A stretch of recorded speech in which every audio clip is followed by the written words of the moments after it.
Aleluia. O juízo sobre Jerusalém e seus opressores.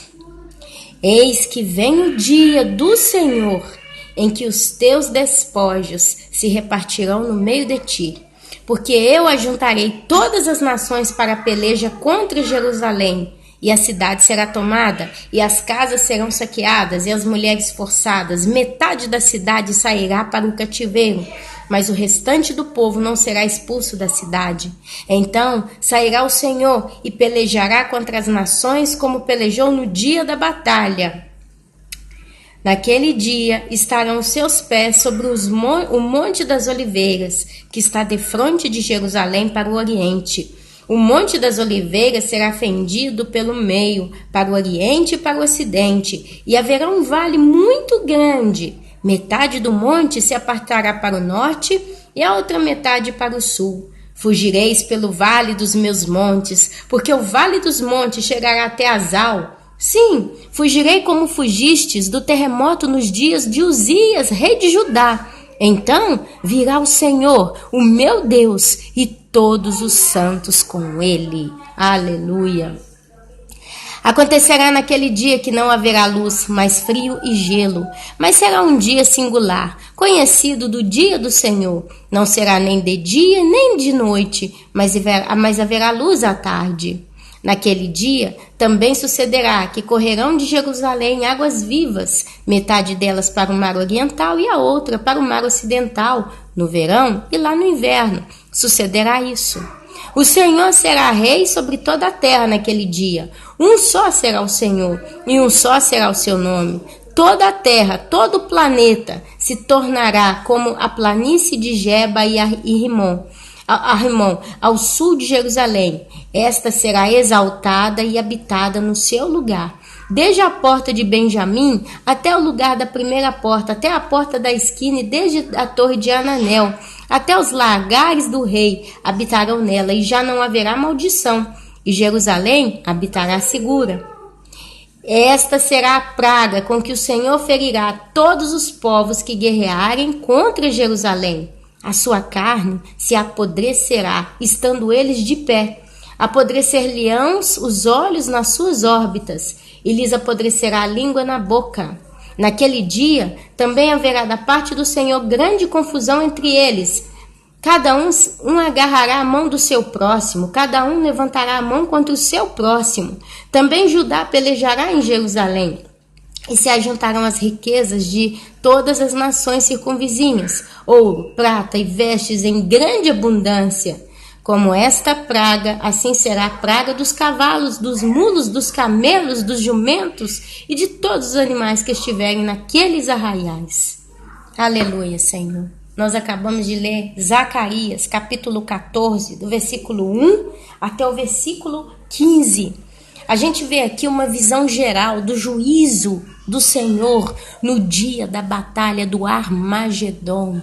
A tão esperada batalha que vai acontecer, meus amados, no final dos 7 anos da grande tribulação.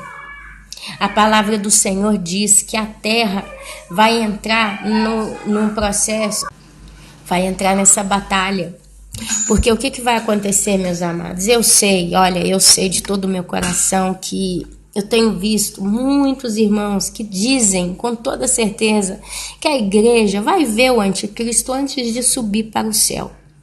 Pastores, pessoas que creem no Senhor, estão batendo firme nessa tecla, dizendo que nós vamos ver o anticristo, nós vamos saber quem ele é. Só que toda vez, meu querido, pode ser que eu estou errada, quem sou eu para querer ser mestre aqui e dizer é assim ou é assado, mas é a Bíblia que diz que enquanto aquele que o detém não for retirado, ele não vai se manifestar. Ora, meus irmãos, se a Bíblia, todas as Bíblias, de todas as versões, falam que ele só vai se manifestar quando aquele que o detém for retirado, o que isso significa, meus irmãos? Põe a cabeça para pensar, porque eu faço isso, eu quebro a cabeça nessa frase. Quem pode deter o anticristo? E quem é o anticristo, amados? A Bíblia diz que ele não é um homem normal, um homem natural. Mas a Bíblia diz que o próprio Satanás vai dar todo o seu poder para ele. Ele vai entregar o seu poder nas mãos do anticristo. Conclusão, significa que do mesmo jeito que o nosso Deus Todo-Poderoso mandou o nosso amado Messias, Yeshua HaMashiach, Jesus Cristo nessa terra, e ele veio como filho de Deus e teve poder para curar o doente, para curar o leproso, para libertar o cativo, para expulsar demônios. E ele só foi tocado quando foi o momento, porque ele mesmo disse, quando o povo ali, né, os soldados romanos estavam tocando ele, tinha Pilatos e tudo, ele disse, se do alto não tivesse te dado poder, permissão para me tocar, tu não me tocaria. Então ele veio em poder, apesar que ele veio como um homem, e ele veio pregar o evangelho e deixou a imagem da fé, deixou a presença dele e a lembrança dele como o filho do Todo-Poderoso que veio para realizar, né, os milagres, ensinar o evangelho, apregoar as boas novas. Ele veio para trazer a paz naquela época.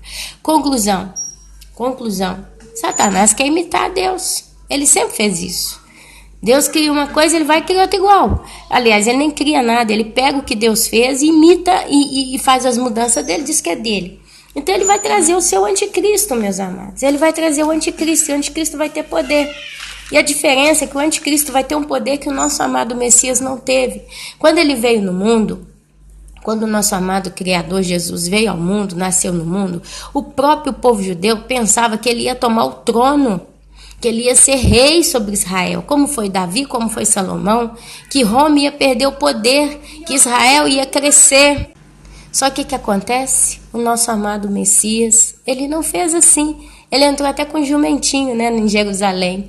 Quando o povo judeu viu que ele era humilde, simples e não estava preocupado e ganancioso em ter o reino, né, nesse mundo, aliás, ele dizia, o meu reino não é deste mundo, né? Aí os judeus o perseguiram e o levaram para a cruz e o mataram, né? Satanás não, Satanás vai mandar o anticristo com a estrela, né? Como uma estrela, como um popstar, um rockstar, como uma pessoa muito renomada que vai fazer muita diferença e o mundo vai se inclinar para ele. Só que a Bíblia fala que ele não vai se manifestar enquanto que aquele que o detém for retirado. E quem pode deter um poder espiritual tão grande como o poder do diabo? Um ser humano? Você? Eu? A igreja em oração sem o Espírito Santo? E aonde que está o Espírito Santo? A Bíblia diz claramente que Jesus ele subiu aos céus e ele sumiu entre as nuvens. Ali o anjo disse para aqueles que o viram subindo, por que estáis olhando? Do mesmo jeito que ele subiu, ele volta, ele vai voltar. Mas Jesus disse, eu vou para junto do meu Pai, mas em meu lugar vai vir o Consolador, vocês não vão ficar órfãos. Então ele deixou o Espírito Santo para quem? Para aquele vocês que ele citou ali naquela frase, que era quem? A igreja que ele estava fundando. E ali vem 50 dias depois o Pentecoste, quer dizer, o povo estava reunido, fazendo um culto ao Senhor.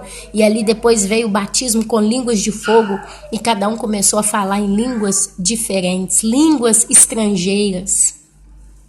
Então, amados, quem cuida de nós? A Bíblia diz que quem nos convence do pecado e do juízo é quem? É o Espírito Santo. E se ele veio e ele toma a nossa vida, quando a gente a entrega, e é ele quem cuida de nós, é ele quem nos convence, é ele quem vai nos levar aos céus. Então, se não acontecer o arrebatamento, o anticristo não vai poder se manifestar. Tem gente pregando por aí com toda certeza que o Senhor vai nos esconder. E eles pegam Apocalipse capítulo 12 para basear nisso. Que nós vamos fugir para o deserto, porque a mulher vai fugir para o deserto. E a mulher, ela é a igreja. Então diz que ela vai fugir para o deserto. Satanás vai abrir a boca para tentar matar a mulher e ela vai fugir para o deserto. Aí, ela der à luz um filho, o restante da sua descendência foi perseguida. Aí no início fala, né, do dragão que vai perseguir a mulher e ela vai dar à luz a um filho. Esse filho vai parar junto de Deus e aí a mulher corre para o deserto. Aí o dragão vem para perseguir o restante da sua descendência. Eles falam que é a igreja. E defendem a teoria que a igreja vai ser arrebatada na metade da grande tribulação. E estão ensinando o povo a se preparar. Olha, eu posso te dizer uma coisa. O que está vindo por aí na chamada grande tribulação, que está complexa de 7 anos, para ser bem precisa, A grande tribulação que descreve o livro de Apocalipse, cita o livro de Mateus, está falando aqui em Zacarias e em outros livros proféticos, ela é complexa de 7 anos. De 7 anos. E a coisa que vai acontecer é o seguinte: as catástrofes que vão vir na Terra, nenhuma defesa humana vai ser capaz de resisti-las.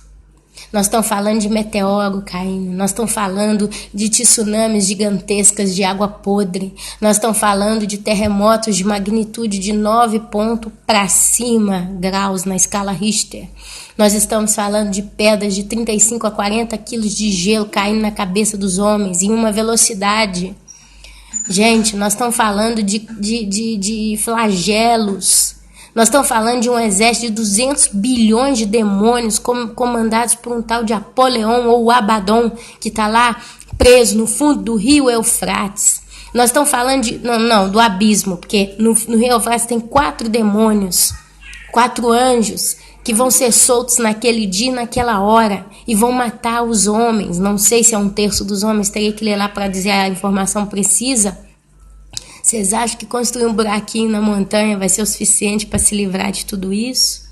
Vocês acham que preparar uma mochilinha de primeiros socorros, um colchão de dormir, uma garrafinha d'água, aprender a sobreviver comendo capim, entrar para a selva dentro vai ser suficiente para te guardar do dia do juízo de Deus? Amado, a gente precisa olhar para o céu nesses dias, porque o juízo que está vindo, homem nenhum vai poder resistir a não ser que o Senhor o guarde. Mas ele diz na palavra que ele não nos destinou para a ira. Ele não nos destinou para a ira. E nós precisamos confiar nele. Nós precisamos fechar os olhos e crer que ele não me destinou para a ira. Ele vai me salvar na hora justa. À meia-noite ouviu-se a voz: eis o noivo, eis o noivo. As 10 virgens então se levantam e preparam as suas lâmpadas. O que é? A palavra. A lâmpada é a palavra de Deus. 5 delas tinham azeite e 5 não. Então o que é? Quando eu tenho a minha Bíblia, eu leio a minha Bíblia, eu estudo a minha Bíblia, então eu tenho um azeite que é a presença do Espírito Santo que me convence todos os dias do pecado e do juízo, do pecado e do juízo. E a Bíblia diz, o Espírito e a noiva dizem: ora vem, Senhor Jesus. Maranata, Yeshua, Maranata. Então, comece a entender onde é que tem anticristo com a igreja nessa história toda, meus amados.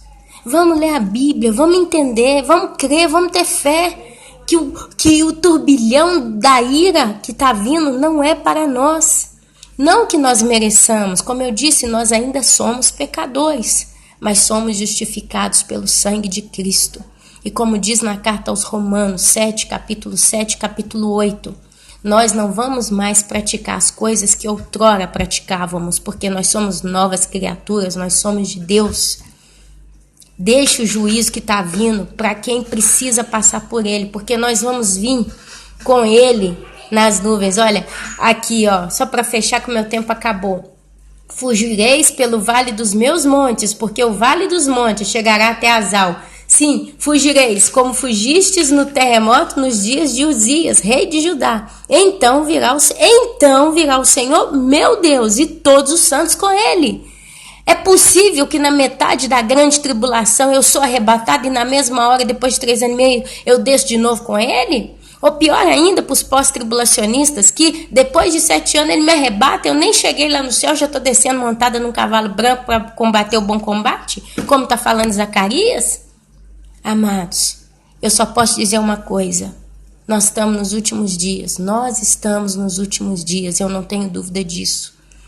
Cristo está voltando. Prepara a tua lâmpada, prepara o teu óleo, busque o Senhor enquanto ele se pode achar. Leia a Bíblia, peça perdão pelos seus pecados, vigie, conserve a palavra do Senhor no teu coração, escreva a lei do Senhor nas tábuas do teu coração enquanto é tempo. Porque na hora que a virgem prudente dizer para a imprudente, vai comprar azeite, não tem mais como achar, não vai ter tempo, porque não abrir e piscar de olhos. Nosso Jesus Cristo está voltando. Amém, amém e amém.